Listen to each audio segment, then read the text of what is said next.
여러분 반갑습니다. 이렇게 저희 연구원을 찾아주신 여러분에게 감사드립니다. 정부 신뢰 굉장히 중요한 주제고, 저도 관심이 있어서 이렇게 정부 신뢰에 대해서 좀 이렇게 자료를 들여다보니까 우리 한국이 OECD보다는 아직 지금 OECD 평균보다는 좀 처져 있습니다. 그동안 한 2, 3년 동안 꾸준히 올라와서 많이 향상되긴 했지만 아직도 한 39%, 작년 통계를 보니까 39% 정도 정부 신뢰를 보이는 것으로 OECD 평균이 45% 정도 되고, 그 다음에 그 세계에서 1위 되는 나라가 어딘가 보면 스위스가 85%. 이걸 보면 아직도 우리나라가 정부 신뢰를 더 끌어올려야 되는 이런 과제가 있고, 특별히 스위스로부터도 배울 점이 많지 않은가 생각을 합니다. 근데 오늘은 특별히 국가재정과 관련해서 이렇게 연결시키는데 저도 공부를 좀 생각하고요. 특별히 이런 세계 경제가 코로나로 인해서 급격히 이 마이너스 성장으로 돌아선 이런 상황에서 각 나라마다 재정 투입을 통해서 이 위기를 극복하려고 노력하고 있는데, 우리나라도 그런 상황에 있습니다. 이러면서 국가 재정 관리가 굉장히 중요한 이슈가 되고 있다, 이런 생각을 가지고 특별히 우리 행정연구원이 이 세미나를 통해서 국가의 정부에 좋은 제언을 할 수 있는 지혜가 모아지면 좋겠습니다. 이렇게 다시 한번 참여해 주시고 좋은 발표 토론을 해 주신 여러분에게 진심으로 감사드립니다. 오늘 모임의 의미를 설명하시면서 우리 안성호 원장님께서 스위스의 국가 신뢰도가 1등인데 우리는 아직도 좀 낮은 편이다라는 말씀을 하셨는데, 그것은 아마 청렴도, 부패 이런 것을 기준으로 했을 겁니다. 아마 앞으로 국가의 또 하나 능력인 그 문제 해결 능력이라는 변수가 강화되기 시작하면 우리 코로나19를 극복한 한국의 이 국가에 대한 신뢰도는 상당히 지금보다는 올라갈 거라는 기대도 해봅니다. 오늘 주제가 그런 정부의 신뢰와 관련해서 국가 재정이 어떤 역할을 하겠는가라는 이야기입니다. 국민 경제를 생각해 보면 국민 경제에는 정부라는 영역이 있고 또 하나 시장의 영역이 있습니다. 시장이 제 기능을 작동하지 못하면 정부가 시장을 도와주는 그런 기능이 필요하고, 또 시장이 잘 돌아갈 때는 정부가 살짝 힘을 빼서 시장이 자동적으로 자율적으로 움직이게 해야 됩니다. 그래서 정부와 시장은 항상 긴밀한 관계를 가져야 되고, 또 그 정부 내에는 정책 수단이 예산을 통한 재정이 있고 또 하나는 금융이 있습니다. 그러나 저금리가 된다든가 금융이 작동하지 못하면 또 재정의 기능이 더 강화가 돼야 되는 그런 상황입니다. 그런 의미에서 국민 경제의 한 축을 이루고 있는 재정이 어떤 역할을 해서 국민으로부터 신뢰도 받고 또 이런 문제를 해결할 수 있겠는가, 또 그런 과정에서 또 자칫 재정이라는 게 확장만 하다 보면, 자기 기능을 하기 위해서 확장만 하다 보면 오히려 장기적으로 국민 경제에 부작용을 일으킬 수 있습니다. 그런 의미에서 지금 현재 재정은 어떤 역할을 하고 있고 향후 어떤 역할을 해야 되는가에 관한 이야기를 한번 해보려고 합니다. 제가 과거 2000년대 초에 경실련 예산감시 운동을 하면서 위원장을 했습니다.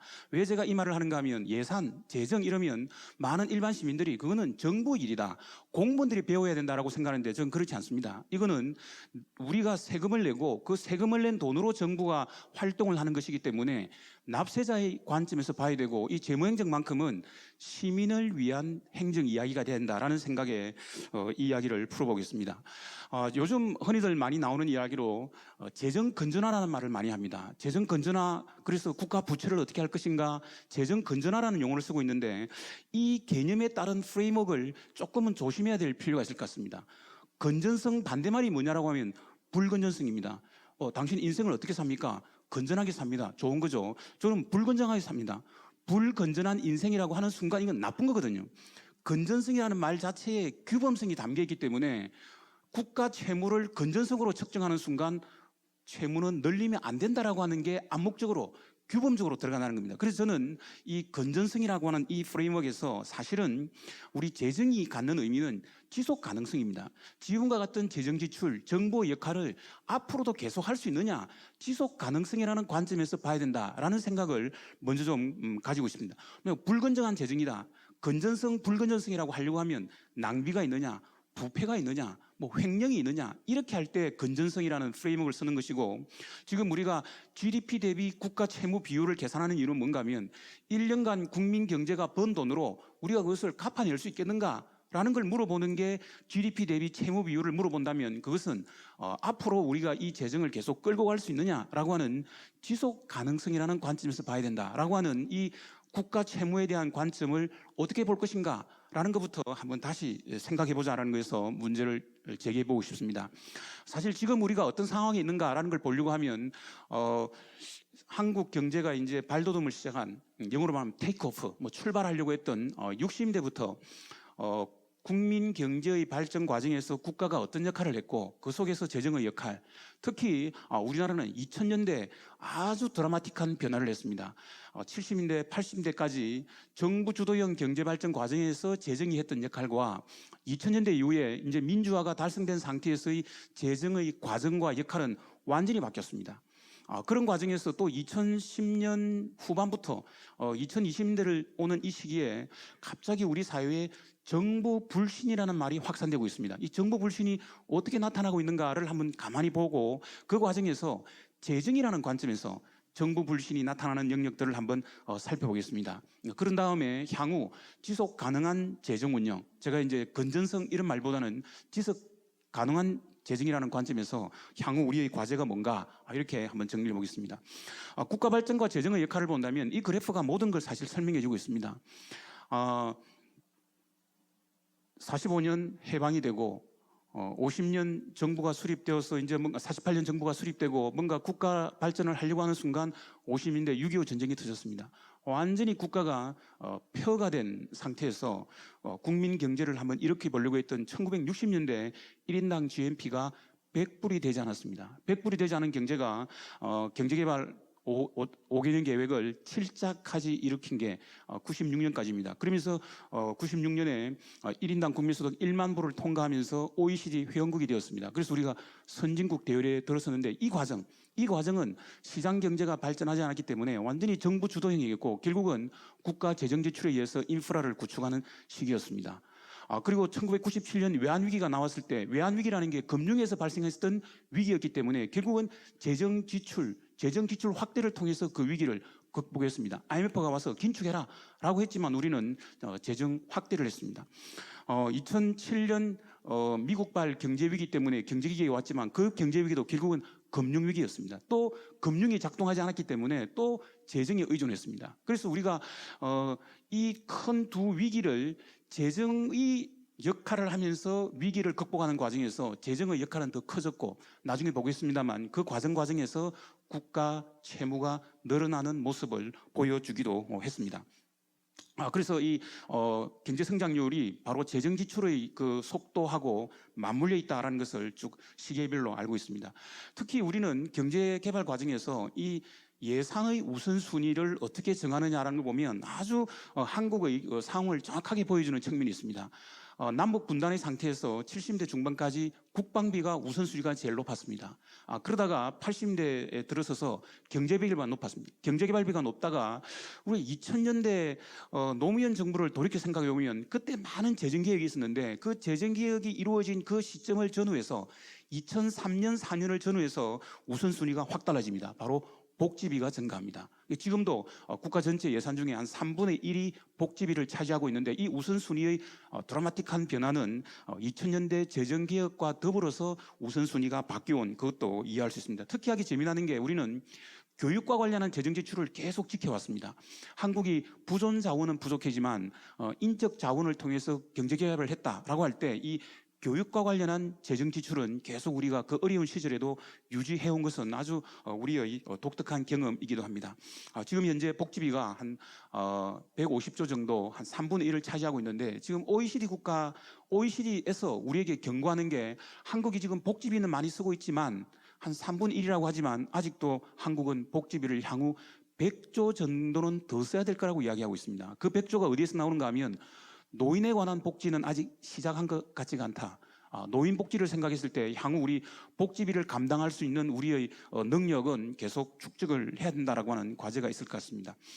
70대에서 90대 이르는 정부 주도형 경제개발 과정의 주축을 보면 그냥 일반 장관급이 아닌 부총리급이라고 해서 조정 기능을 준 경제개혁은, 그리고 우리가 현재 우리가 공공기관이라는 말을 쓰고 있는데 현재 공공기관이 340개입니다.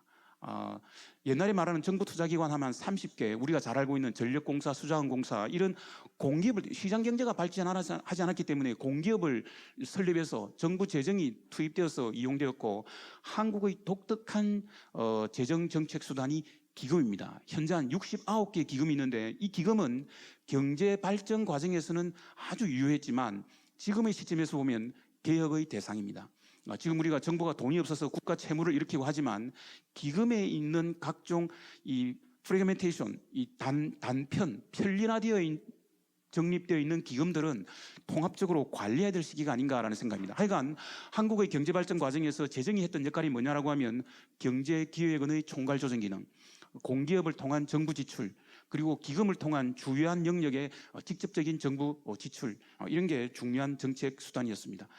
이걸 이제 재정의 관점에서 한번 돌이켜 보면 70년대는 고도 성장을 하기 위해서 정부 팽창, 그리고 80년대는 경제 안정화를 위해서 동결 예산. 그래서 놀랍게도 84년, 85년은 재정을 그대로 동결시키면서 공무원 월급도 증가가 없는, 공무원 보수 증가율이 0인 그런 시절도 있었습니다. 그러다가 97년 외환위기를 지나면서 재정이 역할을 하기 위해서 다시 팽창, 그리고 2006년도에 투명, 참여, 공개라고 하는 절차를 개선하기 위해서 우리 국가재정법이 전면적으로 새롭게 제정되는 그런 과정이었습니다. 그러다가 2008년 금융위기 이후에 다시 재정이 팽창되었기 때문에 뭔가 어떤 새로운 노력을 해야 되는데 재정과 관련한 뚜렷한 노력이 없이 그냥 지나왔고, 지금 2020년 코로나 위기를 맞이하면서 최근 4차 추경까지 이루어지는 그런 과정에 와 있습니다. 이 시점이기 때문에 다시 이제 국민 경제에서 재정의 역할, 이라는 관점은 한번 우리가 돌이켜 볼 필요가 있다는 생각입니다.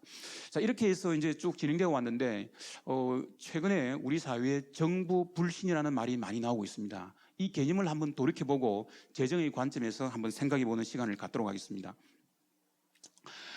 이 정부 불신이라는 말은 미국에서 이 조셉 나이라고 하는 하버드 대학 행정대학원 원장이 쓴 책 이름도 국민은 왜 정부를 믿지 않는가라는 책이 있었고, 일본도 90년대 이후에 관료가 국가를 망친다, 관료 망국론, 이 전 세계적으로 이 관료 불신의 시대가 되고는 있습니다. 또 국가는 왜 실패하는가, 이런 이야기도 나오고 있습니다.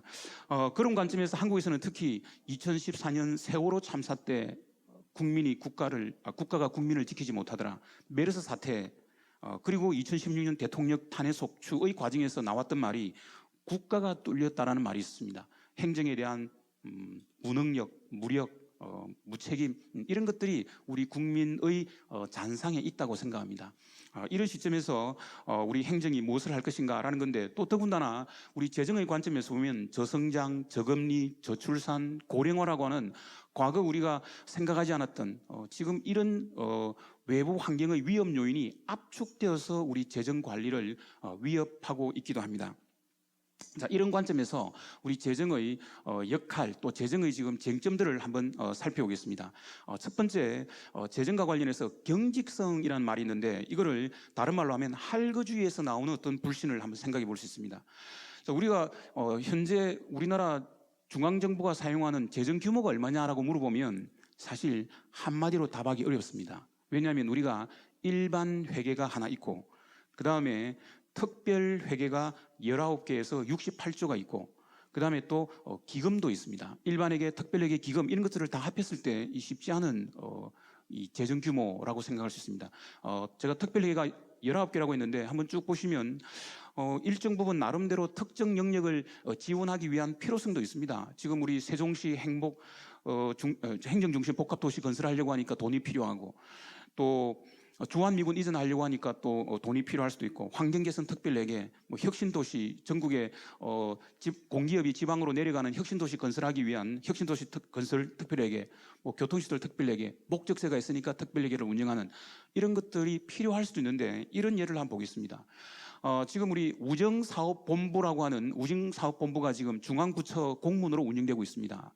많은 나라들이 지금 민영화가 되고 있지만 우리가 정부 부처를 운영하고 있는데, 이 우정 사업에 3개가 있습니다. 우편, 우정 예금, 그 다음에 우체국 예금, 우체국 보험 3개가 있는데, 작년에 여러분 기억하실 겁니다. 택배원이 인력이 너무 없어서 막 자살하는 사건이 발생했을 때 그쪽에서 노조에서 한 1000명만 뽑아주세요. 돈이 얼마가 듭니까? 라고 한 350억이면 됩니다. 350억. 돈이 없다고 그랬습니다. 돈이 없다고 했는데, 우체국 예금 특별 회계에서는 일반 회계로 돈을 500억 보내. 그러니까 우정 사업에 특별 회계가 3개가 있는데, 우편 사업은 적자라고 하더라도 예금 사업에서는 일반 회계로 500억을 전출하고 있고, 또 보험, 맨 밑에 공적 자금 상환 기금 있고 위에 공공자금 관리 기금이 있는데, 이게 2007년 그 금융위기 지나면서 금융기관들에 대해서 정부가 좀 지원을 했습니다. 그 위에 모든 금융기관들이 이제 여기에 돈을 내고 있거든요. 한 350억 우편사업 특별회계에서 돈이 없다고 해서 인력을 채용시키지 못했는데, 같은 사업 내에서 있는 같은 바운더리 내에 있는 이 다른 특별회계에서는 돈이 남고 있다는 것을 보여주고 있거든요. 저는 이건 재정이 경직적으로 운영되고 있기 때문에 이런 사태가 발생하지 않느냐라는 겁니다. 마찬가지로 19개 특별회계를 한번 다 볼 수 있습니다. 더군다나 문제는 저는 기금이라고 생각합니다.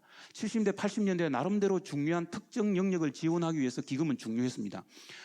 시장 금융 부분이 제대로 발전하지 못했기 때문에 정부가 정책 금융이라는 이름으로 금융 활동도 있고, 특정 산업을 지원하기도 있고 나름대로 역할은 했지만, 지금 이런 69개나 되는 기금들은 기금 하나하나에 돈이 갇혀져 있기 때문에, 일반 회계에서는 돈이 없어서 국가 채무를 발행하지만 기금에서는 돈이 남아서 여유 자금을 어떻게 활용하느냐라는 고민들을 하고 있다는 겁니다. 지금 여기 빨간 거에 있는 한강, 수계, 금강, 낙동강, 영진강 각 수계별로 기금이 있는데, 이것도 보면 의미는 있습니다. 상수도 보호구역으로 묶여져 있으니까 하류 지역에 있는 도시민들이 물 사용료, 물값을 더 내서 거기서 나오는 돈을 기금으로 적립해서 상수도 보호구역으로 지역 개발이 되지 않는 지역에 돈을 지원해 준다라는 게 있는데, 지금 와보면 지원이 꽤 많이 이루어졌거든요. 그러니까 지원해 줄 게 없어서 이상한 사업들을 확대하고 있습니다. 그리고 지방정부의 일반회계 사업하고 중복된다는 말도 있고, 그렇다면 이것은 사실 의사결정 구조를 좀 바꿔줘야 되는, 좀 풀어서 그 지역 전체 관점에서 환경 개선을 한다든가 해야 되는데, 여전히 칸막이로 묶여 있다는 겁니다. 기금이 한때 경제개발 과정에서는 특정 산업에 지속적으로 안정적으로 지원해주는 장치였지만, 지금과 같은 이런 시대에는 이런 칸막이 구조를 해칠 수 있는, 풀어 해치고 총괄 조정하는 기능을 강화를 해야 될 시기가 아닌가라는 그런 생각을 해봅니다. 여기 아주 흥미로운 게 91년 기금관리기본법이 있습니다. 그 전에 기금은 국회 심의도 받지 않았습니다. 그냥 국무회의에서 그냥 끝났던 거예요. 그러다가 91년 민주화가 좀 진행되면서 안 되겠다 해서 기금관리기본법을 만들어서 국회 심의는 받도록 했는데, 2006년 국가재정법에서는 더 나아가서 기금에 돈을 전출했다가 그 기금에 돈이 남으면 일반회계에서 다시 갖다 쓸 수 있도록 법 개정을 했습니다. 그럼에도 불구하고 이게 활성화가 되어 있지 않다라는 이야기를 할 수 있습니다.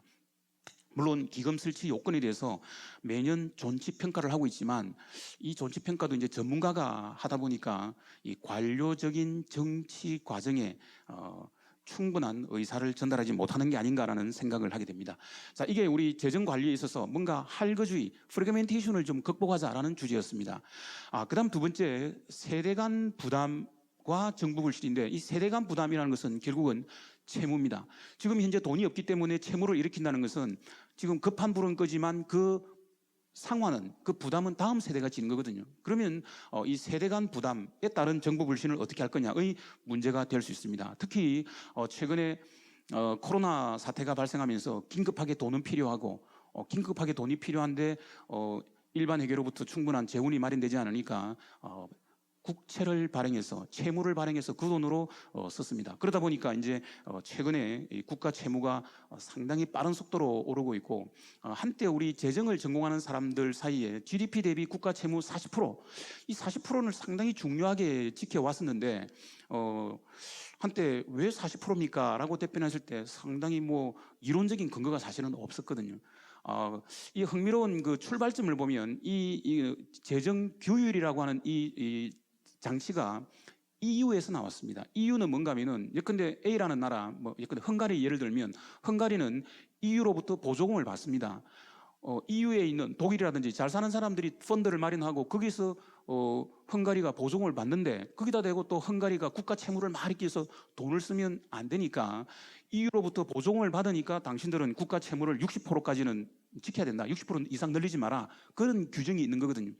EU 국가에는 상당히 나름대로 의미가 있는 규정이지만 우리처럼 이런 나라에서 굳이 뭐 지킬 이유가 있겠는가라는 이야기가 있는가 하면 또 지금 채무를 늘리면 결국은 다음 세대가 그것을 상환해야 되니까 세대 간 부담의 형평이라는 관점에서 조심해야 된다. 이제 이런 논의가 지금 진행되고 있습니다.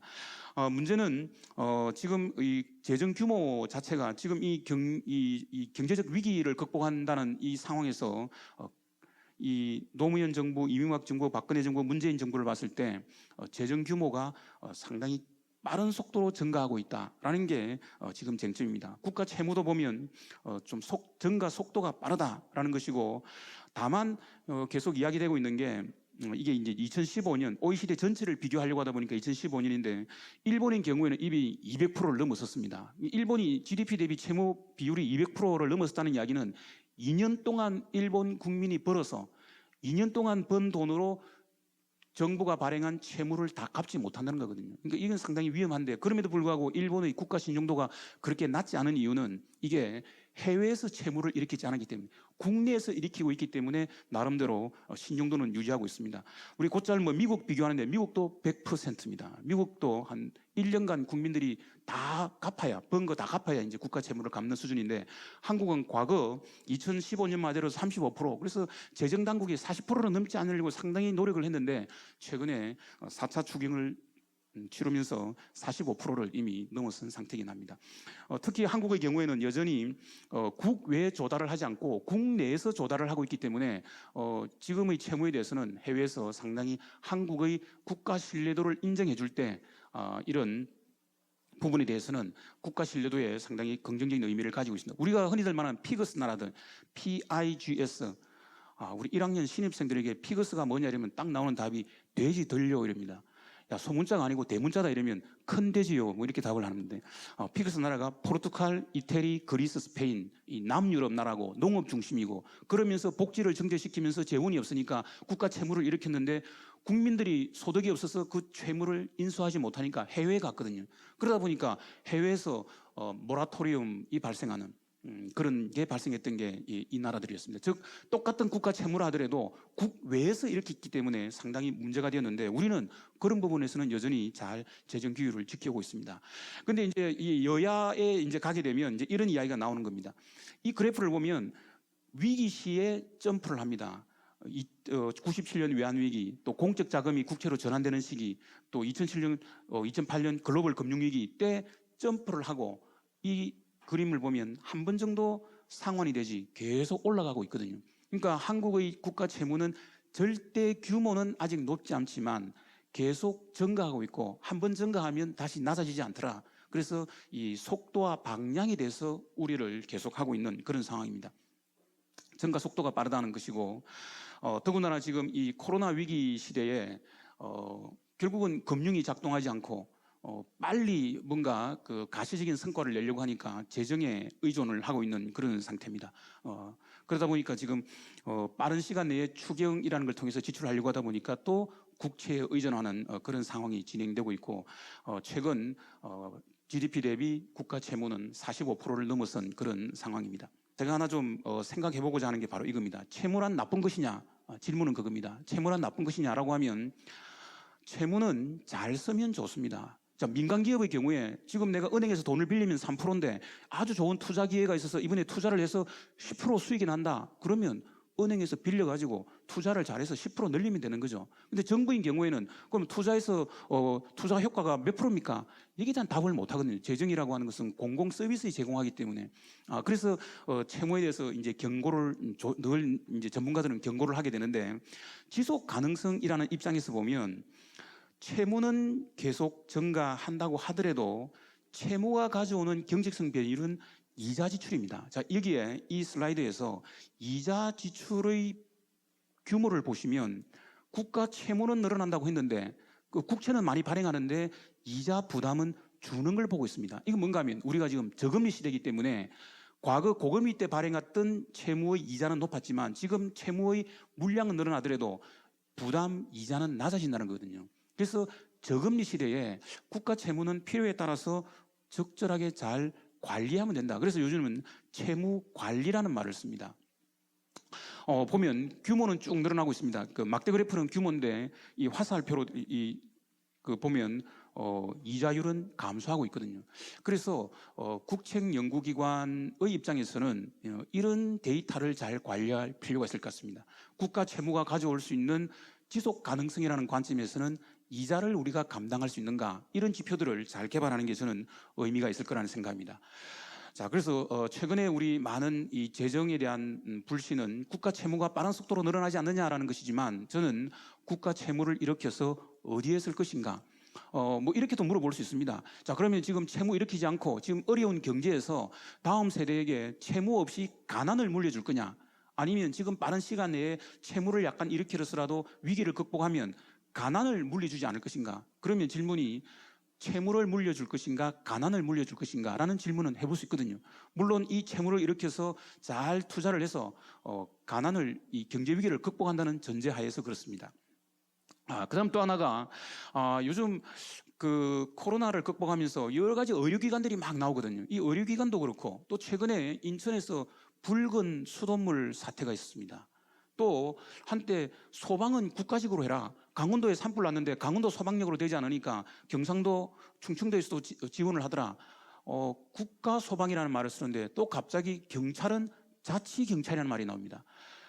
공공 서비스를 전달하는 체계에서 어떻게 체계를 구축하느냐라는 게 국가의 레짐, 국가의 체제에 따라서 다양한데, 우리도 한번 이 부분에 대해서 정돈을 해볼 필요가 있지 않을까라는 생각에서 정리해 보겠습니다. 이 미국에서 나온 슬라이드인데, 엄청난 재정 투입을 했는데 국민에게 떨어지는 것은 얼마 없다는 거죠.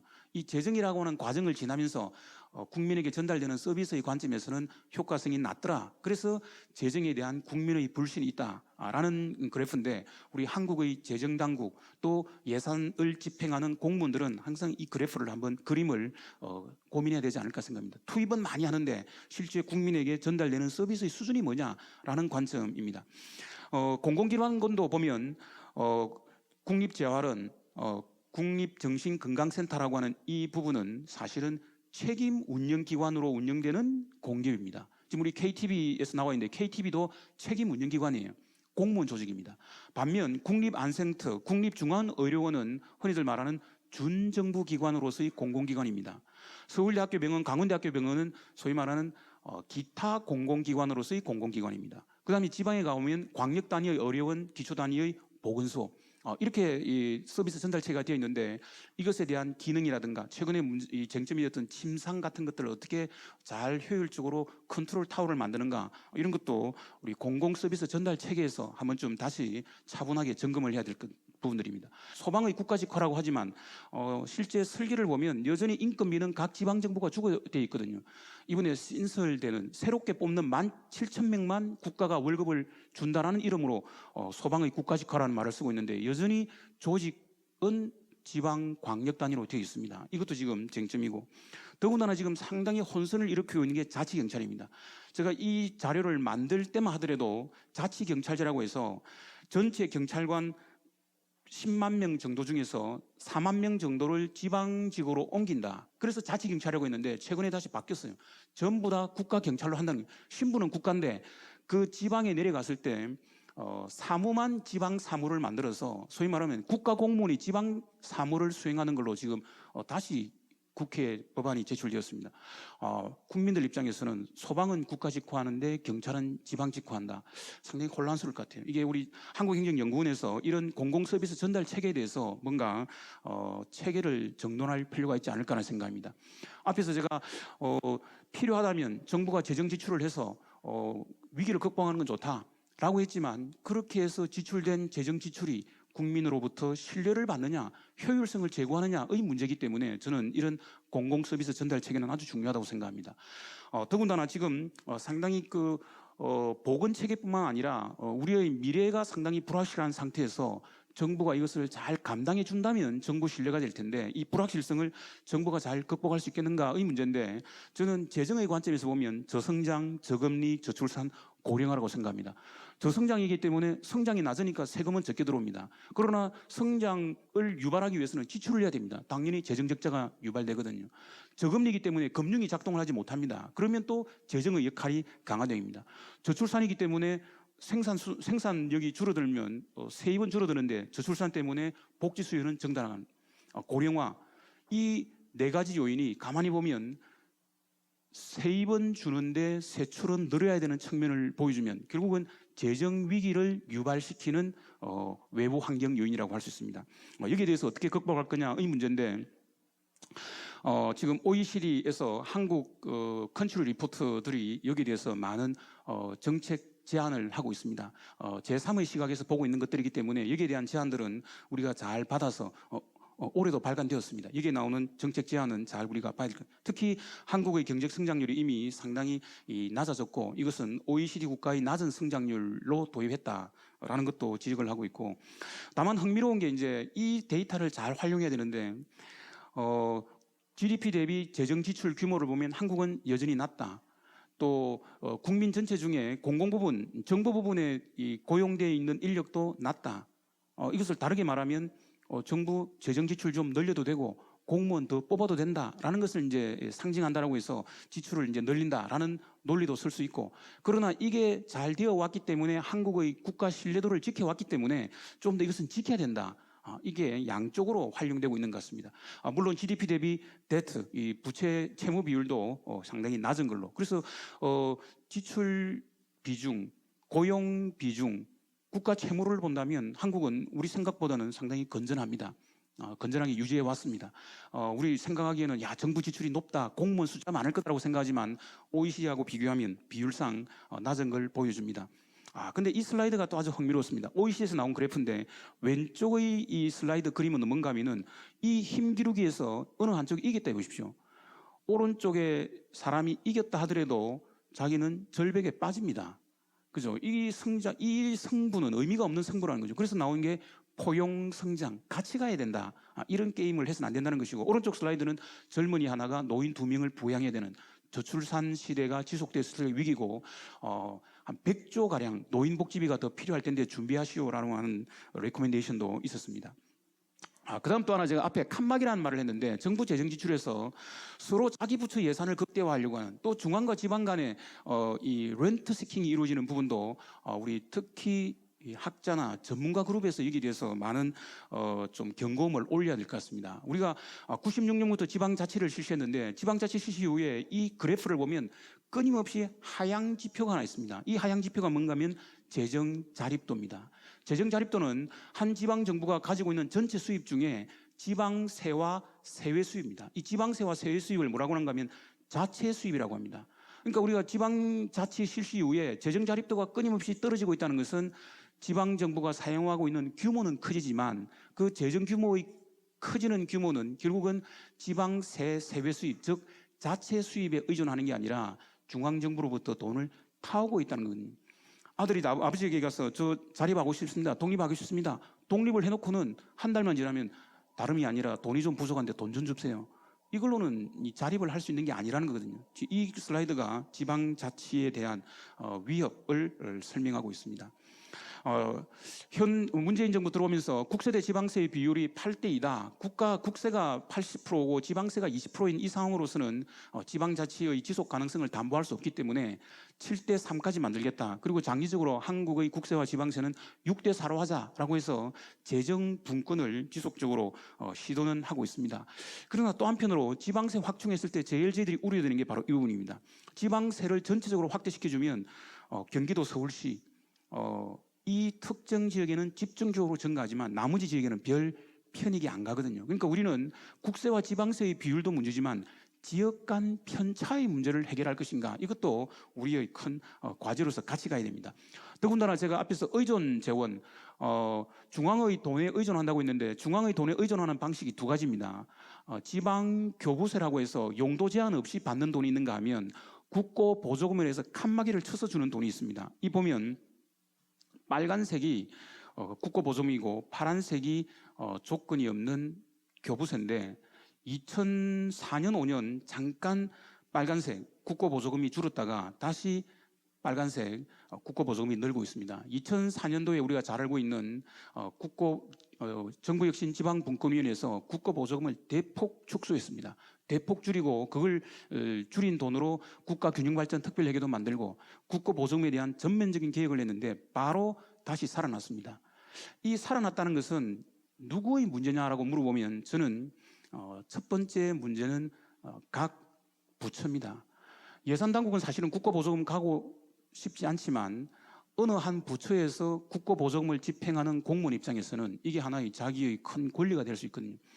국고보조금 규모 중에 한 500억짜리가 있다고 생각했을 때 아주 조심히 지금 우리가 243개 지방정부가 있다고 했을 때 한 500억짜리라는 이야기는 뭔가 하면 한 지방정부 입장에서 보면 2억 정도 주는 거거든요. 한 지방정부에 1억 내지 2억을 주지만 합하면 거기 뭐 300억 내지 한 500억이 되는 겁니다. 전체적으로는 의미가 있는 거지만 지방정부 입장에서는 1억짜리 국고보조금 타기 위해서 수신발신 이 사업 돈 좀 주세요. 그러면 또 중앙부처도 수신발신 기부서의 무궁한 발전을 기원합니다. 돈 드릴게요. 돈 공문서 주고받고 또 연말 되면 정산하고 공무원은 엄청 바쁜데 실제 1억, 2억 받기 위해서 그 많은 행정 처리를 한다면 저는 행정 비용이 더 많이 든다고 생각합니다. 그런 소규모 분산 투자가 되는 국고보조금은 없애야 되는데 못 없애는 이유는 담당 공무원 입장에서는 재미나거든요. 수신, 발신, 또 정산하면서 이거 틀렸다 맞다. 제가 재미나는 표현이 좀 그렇지만 이런 불필요한 공무원들 일 중에 일이 많다라고 했을 때 많은 부분들 보면 불필요한 일이 있다라고 한다면 국고보조금에 이런 일들이 저는 많은 사례들이 있다고 생각합니다. 하여간 그래서 제가 이것을 부처별 나눠먹기로 가서는 안 된다라고 해서 제가 렌트 시킹이 이루어지는 정부 재정이라고 했습니다. 교부금은 우리 알다시피 이런 식으로 내국세 곱하기 19.24를 곱해서 지방정부에 주면 용도 제한 없이 사용할 수 있는 돈입니다. 근데 국고보조금은 이렇게 칸막이를 쳐주고 있는데 아주 또 흥미로운 게 이것을 통제하기 위한 법이 있습니다. 보조금 관리에 관한 법률이 있어요. 보조금 관리에 관한 법률 시행령 별표에 115개 사업을 나열하고 이런 사업의 경우에 국고보조금을 실시한다라고 115개가 있는데 115번 이름이 뭔가 하면 기타 협의에 의해서 할 수 있는 사업. 기타 협의에서 할 수 있는 사업이 전체 국고보조금의 3분의 1입니다. 그래서 이 부분은 사실은 시행령 수준이 아니라 법률 수준으로 가서 좀 더 엄격한 관리가 필요하지 않을까라는 생각도 해봅니다.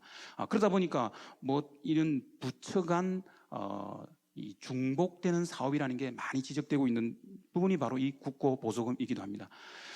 제가 도덕적 해이라고 했는데 오타가 아니라 저는 의도적으로 썼습니다. 모럴 해저드를 영어로 모럴 해저드를 도덕적 해이라고 하는데 이 국고보조금은 도덕적 해이로는 설명이 안 될 것 같아요. 도덕적 해이라고 저는 생각합니다.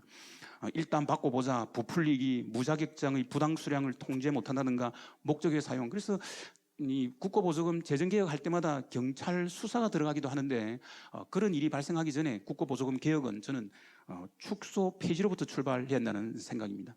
이 슬라이드가 이제 곧잘 나오는 건데 일반 행정 분야에서 지방 보조금, 지방 교부세는 지금 상당히 압박을 받고 있는데 지방 교육 재정 교부금에서는 학생 수가 주는 상태에서 사실 재정에 여력이 있지 않느냐라고 한다면 지금 지방 교육 재정은 교육감을 별도 선출하거든요. 그러다 보니까 권력 기반이 달라서 재정이 지금 상호 융통되지 않습니다.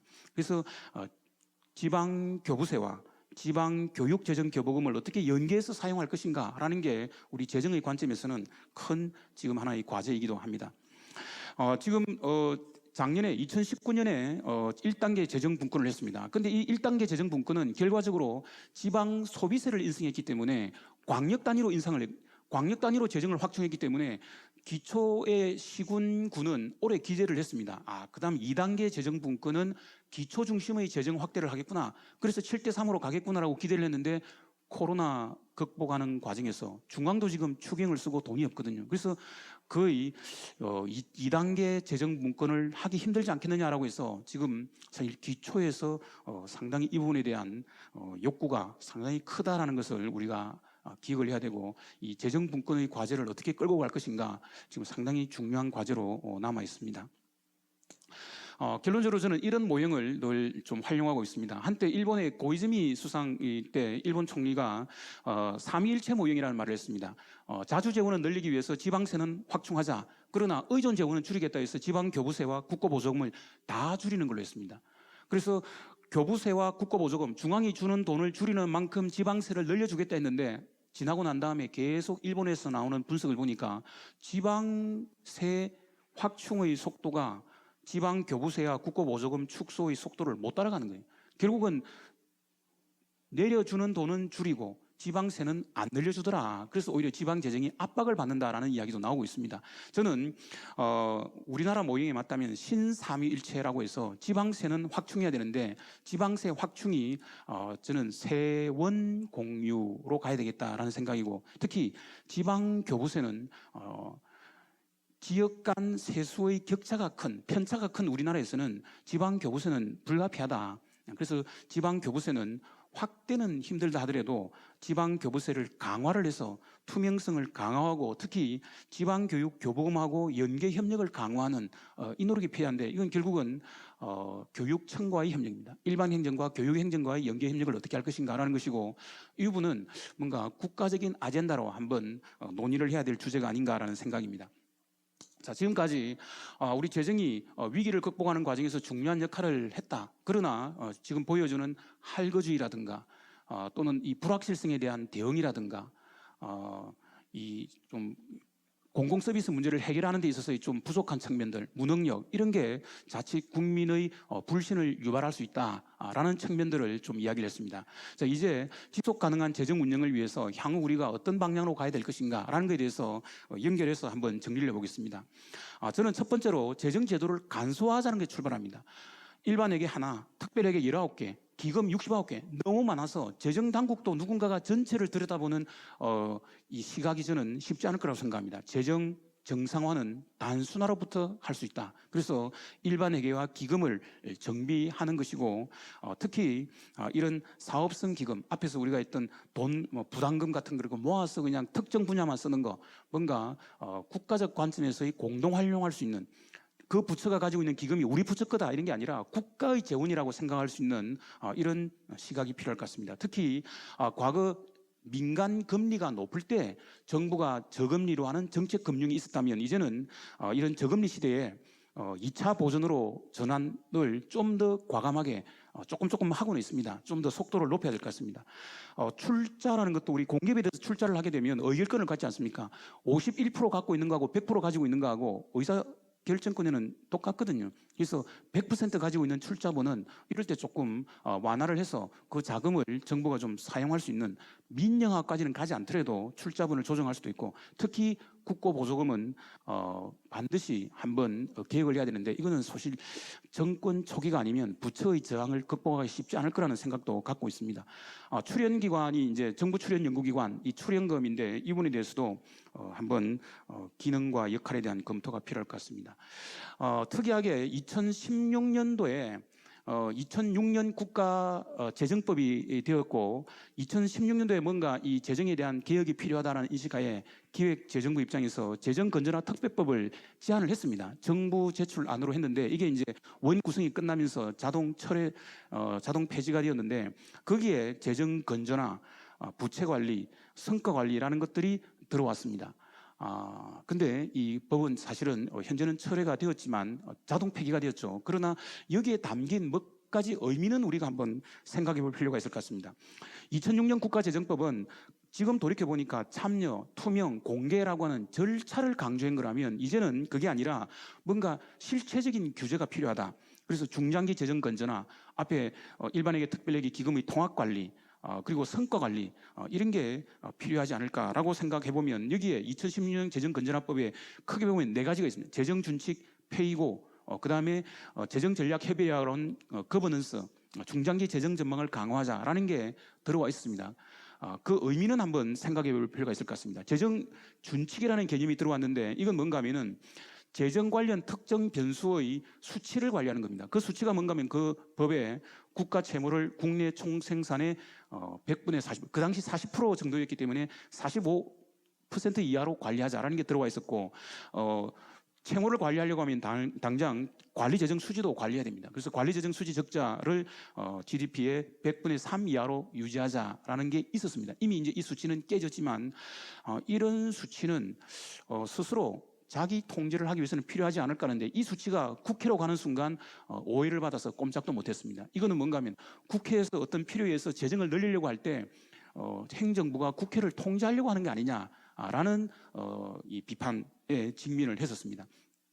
그다음 또 흥미로운 게 페이고였습니다. 페이고는 미국에서 들어온 개념인데 pay as you go, 쓰려고 했으면 그 쓰는 것에 해당되는 수입을 확보해라라는 것입니다. 특히 의무 지출, 한번 법이 들어와서 계속 지출이 반복적으로 이루어진다면 그 지출이 소요될 때 수입도 확보해라라는 게 페이고거든요. 지출할 때 수입도 확보해라라는 것이고 우리 법안에 가보면 이렇습니다. 회계년도 이상의 재정 수입 지출에 대한 추계 자료를 해서 어떤 특정 세출이 이루어지면 그것에 관한 재원 조달 방안을 청구해라라는 건데 이것도 국회에서 어떤 세출을 확대하려고 할 때 행정부가 국회를 발목 잡으려고 하는 게 아니냐라는 논쟁 속에서 법사위 넘어가지도 못한 걸로 알고 있습니다. 그 다음에 기획재정부 장관이 연금 같은 거는 보건복지부라든가 노동부에서 각자 관리하고 있는데 그 전체에 대한 추계를 해보자라는 것이고 이 추계는 지금 이루어지고 있습니다. 저는 이 표현을 좀 쓰고 있습니다. 국가 채무에 대해서는 우리 전문가 그룹에서는 양치기 소년의 외침은 계속돼야 된다. 정부가 필요에 의해서 채무를 늘릴 때 누군가는 거기에 대해서 경고음은 계속 올려야 된다는 것이고 그 첫 번째 중요해 아주 중요한 게 한국 경제는 결국은 소규모 개방 경제입니다. 국제적 신뢰도가 아주 중요합니다. 한국의 국가 신뢰도라는 게 중요한데 우리 국가 신뢰도에 아주 중요한 영역이 바로 이 재정의 건전성입니다. 국가 채무가 낮다, 재정 지출이 아직 방만하지 않다라는 것이기 때문에 그래서 늘리자라는 논리와 그래서 이 수준을 유지한다는 논리를 잘 균형을 맞춰야 된다고 생각합니다. 소규모 개방 경제에서 재정 건전성이라는 개념이 국가 신뢰도에서 높기 때문입니다. 그럼에도 불구하고 재정은 건전성 그 자체는 목적이 아닙니다. 재정은 적절한 지출을 통해서 공공 서비스를 제공해야 되기 때문에 국민 경제에서 역할을 생각해서 재정은 그 시대 상황에 맞는 역할을 해야 됩니다. 그러다 보니까 결국은 국민들이 재정 모니터링을 강화하는 제가 모두의 이 재정은 공무원을 위한 학습이 아니라 우리 국민들, 시민들이 알아야 됩니다. 그래서 옛날에 예산감시위원회라고 하는 시민운동이 있었듯이 국민들의 관심이 저는 필요한 영역이라고 생각합니다. 최근에 이 코로나 사태를 지나면서 국가가 부활되고 있다. 국가가 다시 중요한 역할을 하고 있다라는 이야기들을 하고 있습니다. 마스크 수급이 배급이 되었고 CCTV를 통해서 동선이 공개되고 뭐 개인정보 보호라고 그렇게 우리가 이야기했던 전화번호를 뭐 우리 어디선지 공개를 해버리고 이동의 자유 제한이 있기도 합니다. 국가의 부활 시대에 재정이 지금 그 역할을 아니할 수가 없고 재정이 증가할 수밖에 없는 상태이긴 합니다. 이때 한번 이 생각도 해봤으면 합니다. 케네디 대통령이 61년 취임하면서 국가가 당신에게 무엇을 해줄 것을 묻지 말고 당신이 국가를 위해서 무엇을 할 것인가를 생각해라 라고 하는 국민의 도덕성 의무감을 이야기했지만 자유주의 학파라고 하는 밀턴 프리드만은 그렇게만 생각하지 말고 국가를 통해서 우리가 무엇을 함께 할 수 있는가를 생각하자라는 이야기를 했거든요. 지금 이 시대에 한 번쯤 우리가 이 국가가 부활되고 있는 시대에 한 번쯤 다시 생각해 봐야 될 게 아닌가 생각입니다.